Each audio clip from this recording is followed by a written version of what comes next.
overhaul Hollis makes is a softer mandolin. Yeah, the overhaul is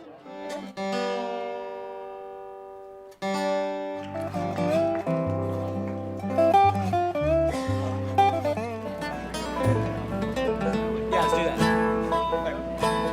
Shouldn't do it right now.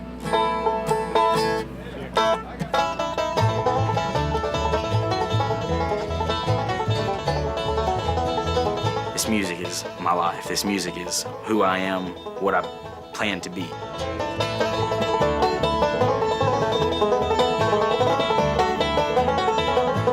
Clay Jones is my mentor. Tony Rice is his mentor. Clarence White was Tony's mentor. So I feel like there's a line right there, like, wow, I'm getting taught by an awesome player.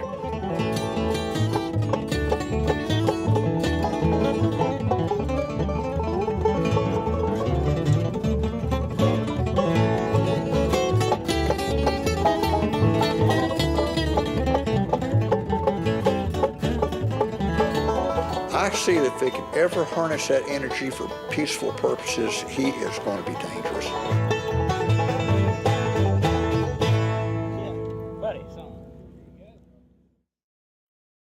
To a lot of people, bluegrass sounds a lot like this.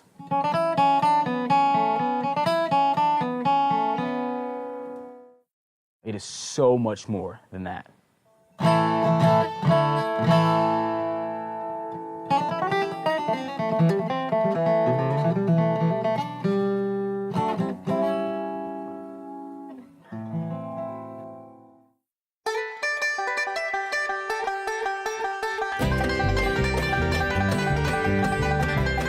The origin of bluegrass music is the old-time music that came over with the English, Irish, and Scottish immigrants. And as they landed and then began to move westward into the Carolinas, Virginia, Kentucky, Tennessee, that music acquired kind of a mountain sound or a country music sound. And over time, that was also influenced by the spiritual and the blues music that came up from the South.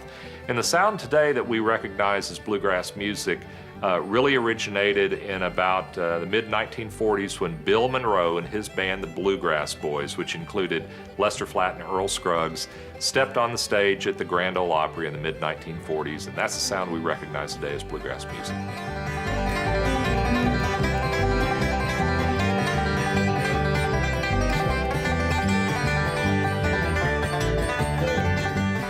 Rhythm defines bluegrass. If it's the groove, the rhythm, the drive. I like listening to the technical part of it, but if it doesn't have the groove and the drive, you got a big bag of nothing. When the groove's done right, it really gives a rush. It's ahead of the beat, where jazz and stuff like that's going to sit back. Bluegrass is just right there on the edge of the beat. And it's kind of like listening to, say, punk rock bands. The way that drummer hits that snare, just da, da, da, da, da, da, and it's just driving. The same thing, the mandolin plays that snare drum sound, and it's so forward and driving and moving. It's not laid back most of the time at all when it's done right.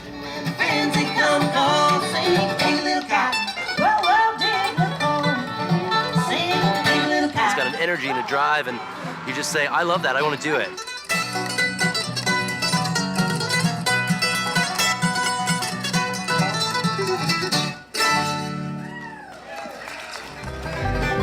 Bluegrass is sort of hard to define. It's like rock and roll, and Chuck Berry and AC/DC are both rock and roll, I guess, but they don't sound very much alike. Like, I listen to a lot of John Mayer. I listen to a lot of rock, 3 Days Grace, and in bluegrass, there's so much like that's kind of a jazzy blues thing right there, and right there kind of makes it just something else.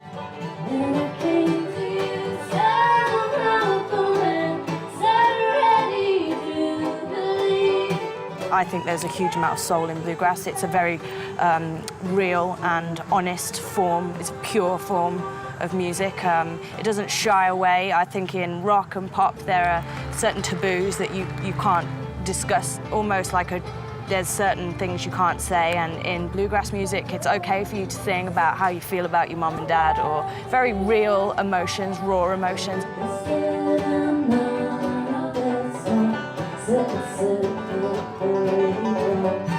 It's the high lonesome sound. It's about you as a person connecting with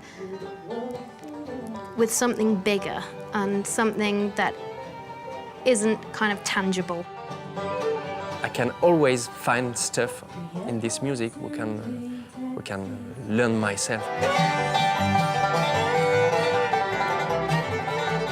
When I can play, it's just like I'm 14 or 15, you know. When I'm on stage playing, I'm just as excited as I ever was.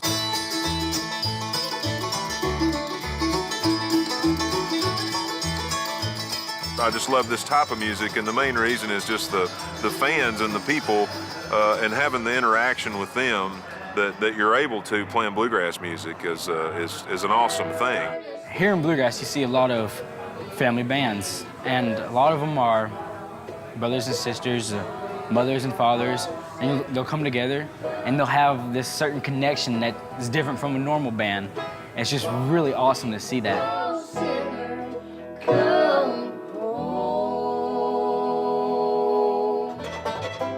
I enjoy playing with my family because it's more of it keeps us closer together, and it's way more fun than just in a band.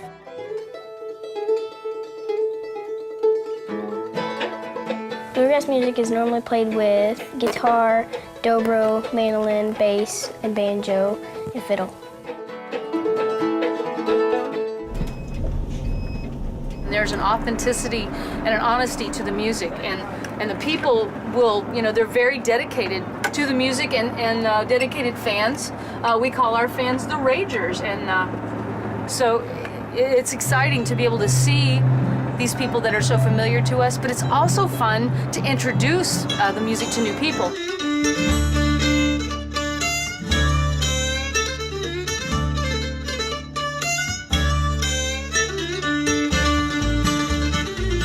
One of the things about bluegrass that's really neat is there is a hardcore fan base that is very much in touch with where it started and continue to measure what we do today against the original form of the music. And I think that is what really helps to preserve the bluegrass, art form.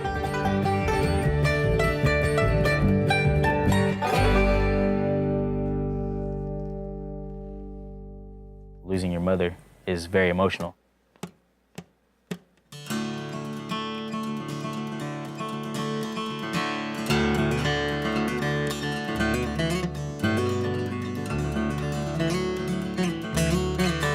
Music has kept me straight, has kept my mind going, has kept it away from the negative things. And I always say music is something that keeps you smiling and keeps you, doesn't matter what kind of person you are. Music will make you tap your foot, make you want to get up, dance, want to make you smile, want to make you nod your head, want to do anything. And when you're in my situation, you want to find something to wrap yourself in. And that's what I did.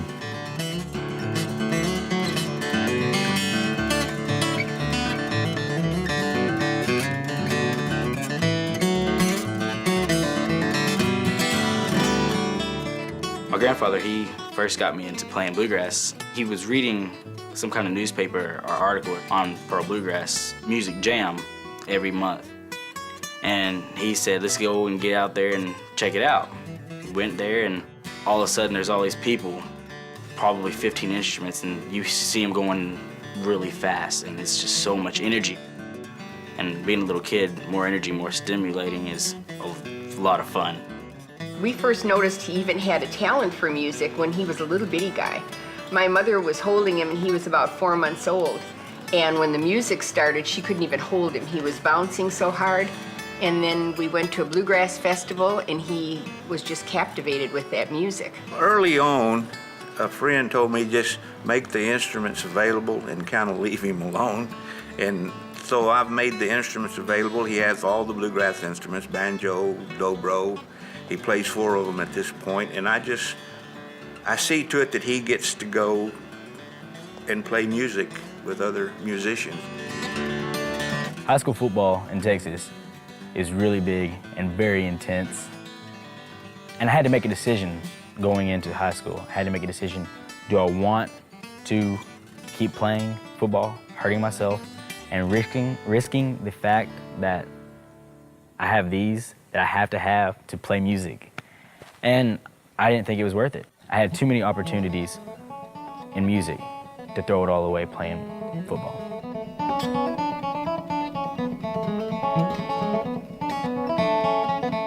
I guess I'm pretty lucky. At 16, I already know what I want to do, play music and produce music, and it's something that I've always wanted to do and keep doing for the rest of my life.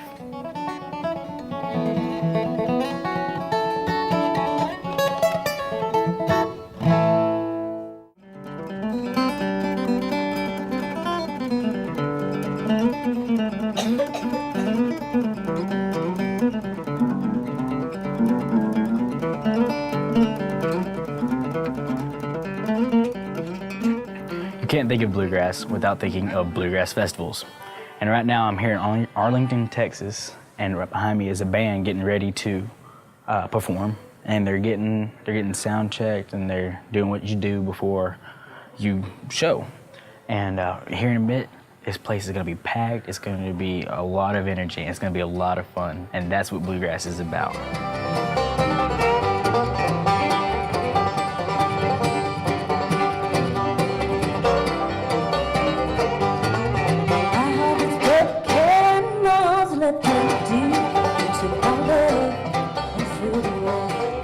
I put on a bluegrass festival in 2007 with a lot of major artists. Lucas was there. He was maybe 12 or 13 years old at the time. He comes up and asks to go hang out in the backstage tent so he could meet the artists. I told him no and went on about my business. Stopped back by a few minutes later, and of course there's Lucas. Sneaked his way into the backstage tent. He's hanging out with the artist. So I have to escort him back out to his seat. And then here 2 or 3 years later, we do another big festival here in Texas. And I've seen Lucas progress musically and come a long way. And here's Lucas opening on the big stage for J.D. Crowe and Rhonda Vincent and the McCurrys and everybody with Lucas and his band. So he's gone from sneaking into the backstage tent to being an invited artist in the backstage tent.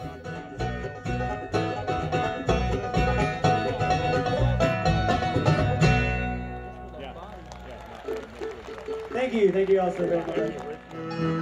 A lot of the pickers and players that were on that stage, I already had a certain type of friendship with.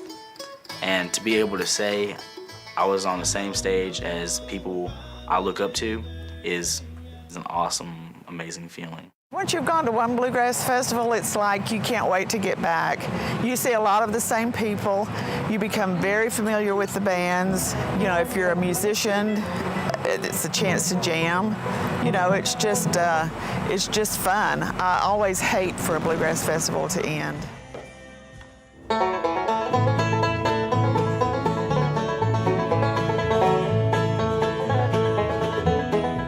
Bluegrass festivals, you see a lot of jamming. You see a lot of people getting together, expressing themselves in a circle. And what I'm hearing from this group right here is really strong vocals.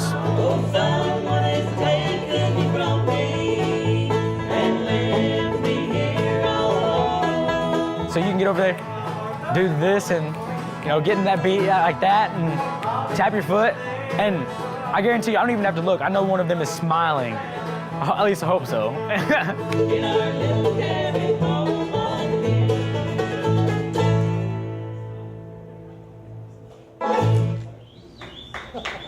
Thank you, appreciate it. Anybody got a little baby here? Well, Ron,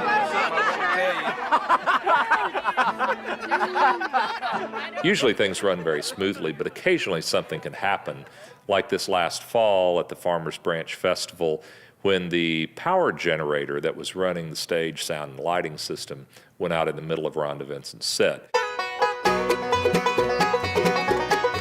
Rhonda, being the consummate entertainer that she is, never missed a beat, grabbed her band, ran off the stage, ran out into the middle of the crowd, cleared room, and proceeded to play several songs out there in the middle of the crowd, even inviting them to sing along with her singing Amazing Grace until the power came back on. Now that's pretty spectacular.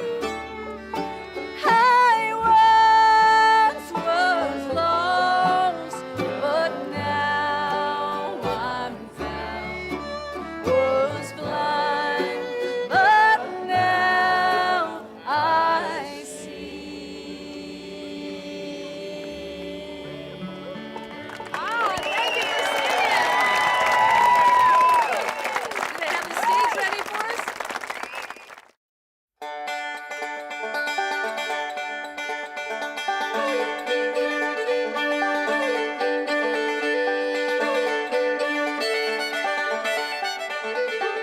mean, you can't stay 30 years behind the times. You've got to, you know, advance. You got to progress. It's sort of a music that can be a basis for growth, and I think that's exactly what's happened. I've watched it. You know, I'm really excited to see what's happening in bluegrass music. Bluegrass music is much more popular now than it's ever been. And the audience is broader. And, you know, I mean, you could take a bluegrass band to New York City or to Dallas, Texas, or Los Angeles and draw a crowd. I see a lot more younger people in it. I see people being exposed to it just a little bit more. I've been playing bluegrass pretty much since I started playing music, so it's been almost 15 years now. I like to listen to it. I just like it because it's upbeat. It's faster music most of the time, and I really like the banjo.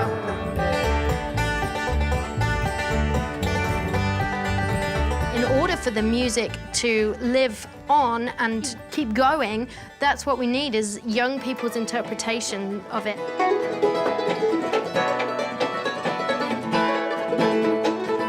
There are some colleges that you can actually go to play bluegrass. You have Bethel University, even Berkeley and Boston has bluegrass programs. You have East Tennessee State University and South Plains College, which is in West Texas.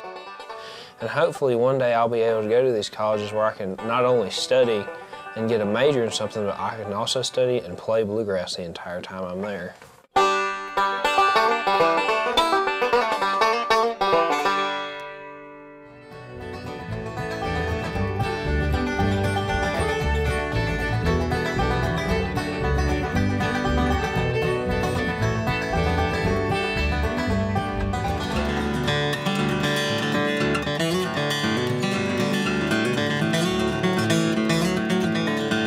There's been many people that have helped me out in my life, and I love helping younger kids, younger people, and even older people learn how to play this music. And to me, it's just like fanning the fire and getting it going.